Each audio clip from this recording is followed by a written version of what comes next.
Hello everyone. आज शुरुआत करते हैं हम अपना टॉपिक लेकर आए हैं problem on application of Biot Savart law. तो बायोसावर्ट लॉ पर आज हम न्यूमेरिकल प्रॉब्लम लेकर आए हैं, तो इनको करते हैं, स्टार्ट करते हैं बेटा। पहला क्वेश्चन है to find the magnetic field at O in a given figure. आप एक फिगर देख रहे हैं, ये इक्विलेटरल ट्रायंगल है एबीसी जिसकी साइड ए है और इसमें करंट फ्लो हो रही है एंटी क्लॉकवाइज डायरेक्शन में करंट फ्लो हो रही है। तो इसके लिए हम फाइंड करना चाहते हैं magnetic field at point O due to equilateral triangle. तो इसके लिए देखो बेटा कैसे करते हैं हम। इसको करने का एक तरीका है, हमने एक एप्लीकेशन कराई हुई है बायोसावर्ट लॉ पर। तो उस एप्लीकेशन के लिए सबसे पहले अगर हम वो एप्लीकेशन लगाना चाहें तो एक तो हमें ये डिस्टेंस चाहिए कि ये वाली ये डिस्टेंस जस्ट सपोज करो आर कह देंगे। इस पे से यहाँ पर परपेंडिकुलर डाले ये भी आर होगी और यहाँ से इस पर परपेंडिकुलर डालेगा ये भी आर होगी। ये एंगल आप देखिए कितना होगा, इसको अल्फा कह दूं मैं, इसको बीटा। अगर इक्विलेटरल ट्रायंगल है तो ये एंगल कितना 30 डिग्री, ये कितना होगा 90 डिग्री, ये कितना होगा 90 डिग्री, ये कितना होगा 30 degree. Obviously alpha and beta कितना होंगे फ्रॉम फिगर। सॉल्यूशन चल पड़ा इसका फ्रॉम फिगर से alpha is equal to beta it is equal to कितना बैठेगा 60 डिग्री। एंड आर की वैल्यू कैसे निकालेंगे, इसको ओ एम कह दे बेटा। Now in triangle O M B हम चाहते हैं वैल्यू फाइंड करना। हाँ तो देखो बेटा ये कितना होगा, ये a/2 बचेगा। आप इक्विलेटरल ट्रायंगल की जो मिडन है वो बेस को बाइसेक्ट करती है, तो ये कितना होगा a/2। आर की वैल्यू कैसे फाइंड करनी है उसको देखना है। Now in triangle O M B tan theta लगाना पड़ेगा मुझको। tan 30 it is equal to क्या होगा परपेंडिकुलर अपॉन बेस। परपेंडिकुलर कितना आर, बेस कितना है a/2, मुझको चाहिए आर की वैल्यू, तो ये कितना आएगा a/2 tan 30। R is equal to a/2 √3 because tan 30 की वैल्यू कितनी है, tan 30 की वैल्यू है हमारे पास 1/√3। Is that clear. आर की वैल्यू हम निकाल चुके बिकॉज यहाँ पर करंट यूनिफॉर्म है और साइड हर एक की इक्वल है। तो हमने देखा है कितनी साइड है इसकी 3, 1 2 3। अगर मैं बीसी के लिए मैग्नेटिक फील्ड फाइंड कर लूं एट पॉइंट ओ तो हमारा पूरे मतलब इक्विलेटरल ट्रायंगल के लिए नेट मैग्नेटिक फील्ड फाइंड हो जाएगा एट पॉइंट ओ। तो पहले इसको थोड़ा नोट कर लें, देखें।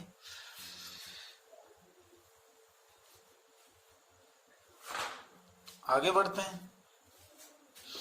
ये डिस्टेंस हमें काम में लेनी है, यहां निकालेंगे। नाउ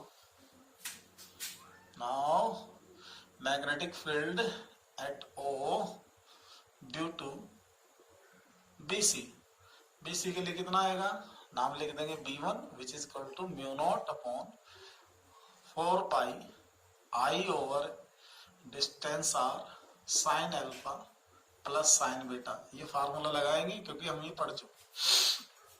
तो B1 it is equal to μ0 upon 4 pi I over r कितना हमारे पास a upon 2√3 sine alpha sine 60 sine beta also sine 60। तो यहां पर B1 हमारा बनेगा 2√3 into μ0 upon 4 pi I over a sine 60 की वैल्यू √3/2 सोल्व कर लें आप। तो देखो क्या आता है हमारा भाई। तो B1 it is equal to 2√3 μ0 I over 4 pi a और ये कितना होगा 2√3/2। 2 से 2 कैंसिल हो जाने वाला, √3 की यहाँ मल्टीप्लाई करिएगा 2√3 multiply √3 μ0 upon 4 pi I over a। आप इसकी मल्टीप्लाई कर दें यहाँ B1 it is equal to 2 into 3 और ये वैल्यू वहीं आप रख सकते हैं, ये है 10⁻⁻⁷ आई ओवर a। तो ये हमारा कितना बनेगा बेटा 6 इंटू 10⁻⁻7 कौन है, इतने टेस्ला। ये केवल इस साइड के लिए आए हैं, तो so net magnetic field at O due to triangle ABC। तो 3 साइड हैं, तो यहां हम कह सकते हैं magnetic field B should be 3 times of B1। इसका प्लस इसका तो 3 टाइम्स हो जाएगा। आप वैल्यू रख दें तो 3 इंटू 6 इंटू 10⁻⁻7 I/A। इससे क्या बनेगा, B it is equal to 18 into 10⁻⁻7 I/A इतने टेस्ला। ये हमारा वैल्यू आएगा magnetic field at the centre of a equilateral triangle in which a current and flowing anti clockwise. अगर इसकी डायरेक्शन बतानी हो, एंटी क्लॉकवाइज में नॉर्थ पोलरिटी बनने से डायरेक्शन होगी परपेंडिकुलर, वर्टिकली परपेंडिकुलर। ये इसका सिंबल है। आंसर आ गया, नोट कर लें।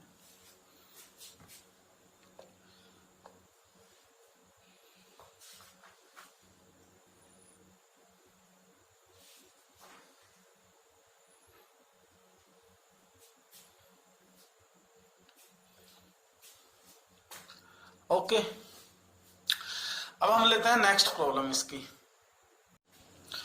एक प्रॉब्लम है, देखिएगा problem number 2। A current I flows in a conductor placed perpendicular to the plane of paper। एक कोई कंडक्टर है, करंट एलिमेंट है, ये दिखा रखा मैंने, जो प्लेन ऑफ पेपर के परपेंडिकुलर है, यानी कि ये बाहर की तरफ है, ऐसे बाहर की तरफ। Indicate the direction of magnetic field, और मैग्नेटिक फील्ड की डायरेक्शन को इंडिकेट करना है due to current element DL vector at point P. इस डीएल के लिए पॉइंट पी पर मैग्नेटिक फील्ड की डायरेक्शन इंडिकेट करनी है, और इसमें हमें कुछ फाइंड नहीं करना। तो देखो बेटा, बहुत अच्छा सॉल्यूशन। एज हमने पढ़ा है कि डीबी इन वेक्टर फॉर्म क्या होता है, mu naught upon 4 I/R cube vector R DL vector multiply cross vector R। आपने ये वेक्टर फॉर्म में मैग्नेटिक फील्ड को पढ़ा है, और ऐसी सिचुएशन में वेक्टर फॉर्म ही लगानी चाहिए। मान लीजिए मैं मैग्नेटिक फील्ड यहाँ ऐसे कंसिडर कर लेता हूँ, हो सकता है ये यहाँ इस डायरेक्शन में हो, और ये भी हो सकता है कि ना हो। तो देखते हैं, बाद में पता चल जाएगा कि ये किस डायरेक्शन में है। हियर डीएल वेक्टर आप देखिए किसके अलॉन्ग है, DL vector parallel to Z axis, तो इसका मतलब होगा डीएल मल्टीप्लाई के। हमने पढ़ा है कि किसी वेक्टर का जो उसको इंडिकेट करना होता है उसके मैग्नीट्यूड के साथ जिस डायरेक्शन में वो लिया गया है उस डायरेक्शन के यूनिट वेक्टर से मल्टीप्लाई कर देते हैं। वेक्टर आर किस डायरेक्शन में वर्क कर रहा है, यहाँ वाई एक्सिस की डायरेक्शन में कर रहा है, तो इसका मैग्नीट्यूड आर हो गया, तो याद चेक। सो हियर हमारा काम है डीवी वेक्टर फाइंड करना, पहले म्यू नॉट अपॉन 4 पाई करना, आई ओवर आर क्यूब लिखना बेटे, और फिर डीएल को लिखना डीएल के कैप और मल्टीप्लाई आर जे कैप। आप ऐसे समझे।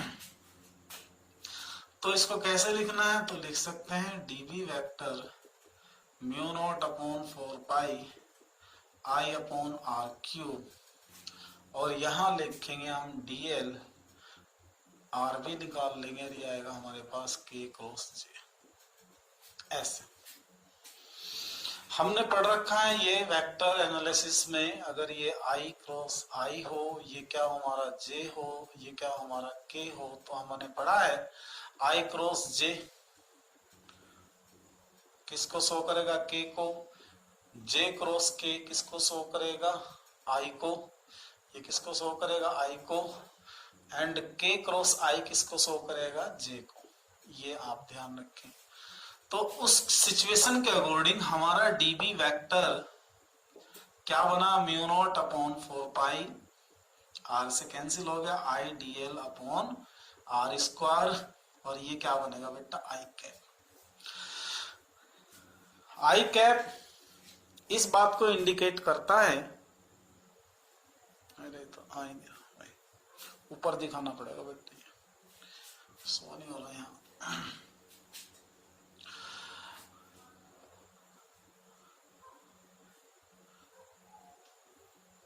पहले आप इसका स्क्रीनशॉट ले लो बेटा, जगह कम है मेरे पास, जगह की कमी है।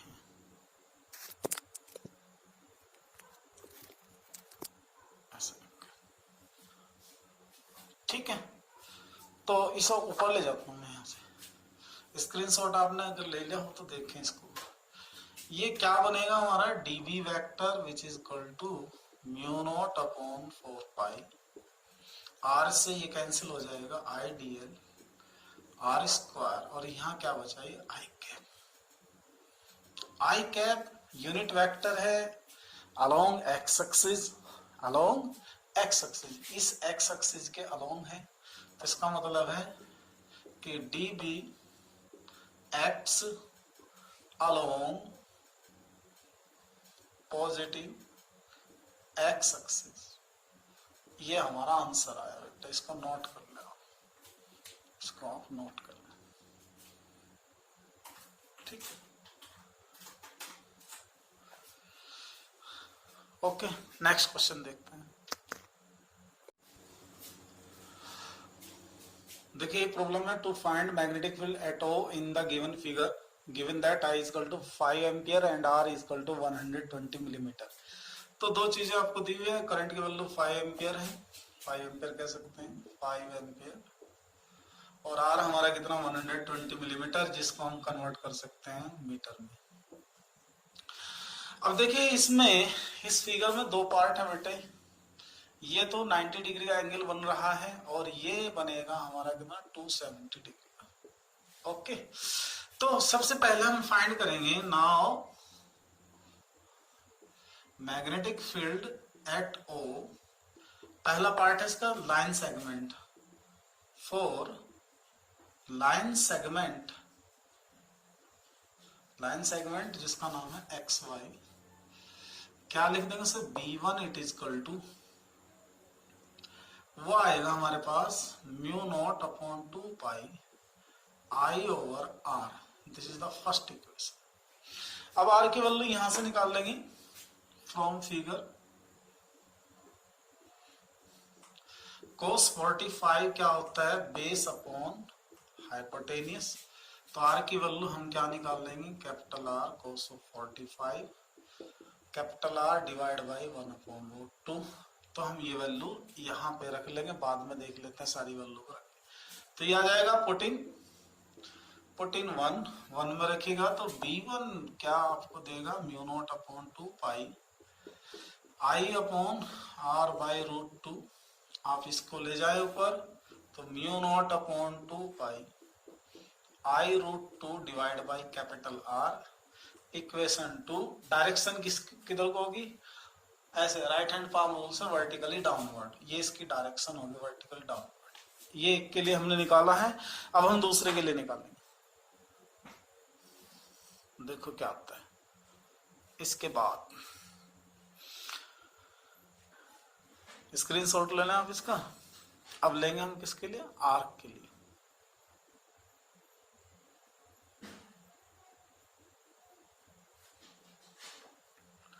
इसके बाद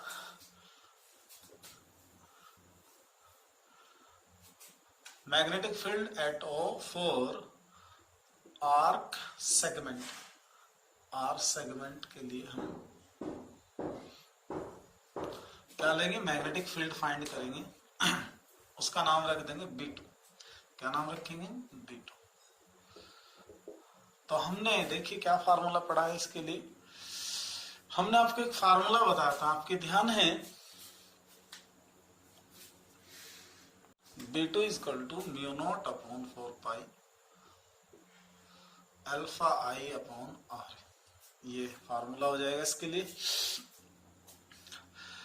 सिंस अल्फा हमारा कितना है 273 डिग्री, तो इसको रेडियन में कन्वर्ट कर लेंगे, पाई अपॉन 180 3 2, तो अल्फा हमारे पास आया 3 pi by 2। Put the value B2 it is equal to mu naught upon 4 pi, alpha को रिप्लेस किया गया 3π/2 I डिवाइड बाई आर ऐसे। अब करना क्या हमें ये देख लेते हैं। Mu naught upon 4 pi into 3π/2 ये बाहर निकाल लो 3π/2 और ये आया हमारे पास mu naught upon 4 pi I over r. Direction क्या होगी इसकी vertically downward. This is the equation number 2। दूसरी इक्वेशन में अब हमें किस पे फाइंड करना सारा कुछ, ओ पर। ओ पे हमें इसकी वैल्यू फाइंड करनी है। तो ओ पे फाइंड करने के लिए हमें पता है कि B1 और B2 दोनों ही एक ही डायरेक्शन में हैं, तो ये क्या करना है इसको ऐड कर देंगे। क्या करना है बेटे इसको ऐड कर देंगे हम। तो यहां निकाल लेंगे। Now magnetic field at O it is equal to क्या होगा B it is equal to बनेगा हमारा B1 plus B2। Value put कर दो B1 की।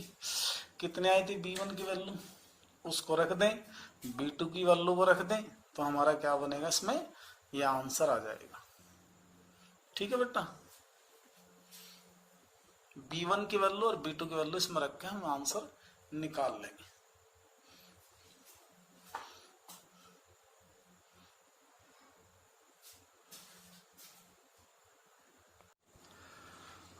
देखिए मैंने वैल्यू रख दी पीछे से उठा के, तो ये हमारे पास बनेगी term mu naught upon 2 pi I√2 upon r plus 3π/2 mu naught upon 4 pi I upon r. Value put कर लो बेटे इसमें। म्यू नॉट की वैल्यू है कितनी, इस पूरी टर्म की वैल्यू कितनी है 2 × 10⁻⁻⁷। I की वैल्यू कितनी है 5, R की वैल्यू 0.12 और मल्टीप्लाई √2। 3π/2 एज इट इज रख लेंगे फिलहाल के लिए 10⁻⁻⁷। I की वैल्यू 5.12। इसमें जो कॉमन है उसे बाहर निकाल कर लाए यहाँ पर, तो ये आएगा 5/12.12 10⁻⁻⁷। तो यहाँ क्या बचा 2√2 बचा, यहाँ क्या बचा 3π/2 बचता है। आप अपने आंसर को चाहे यहीं छोड़ दें चाहे आगे बढ़ा लें, तो आप चाहे करना तो कर दें। 2√2 प्लस 3π/2 इसको आप सोल्व कर लें, कितना आएगा ये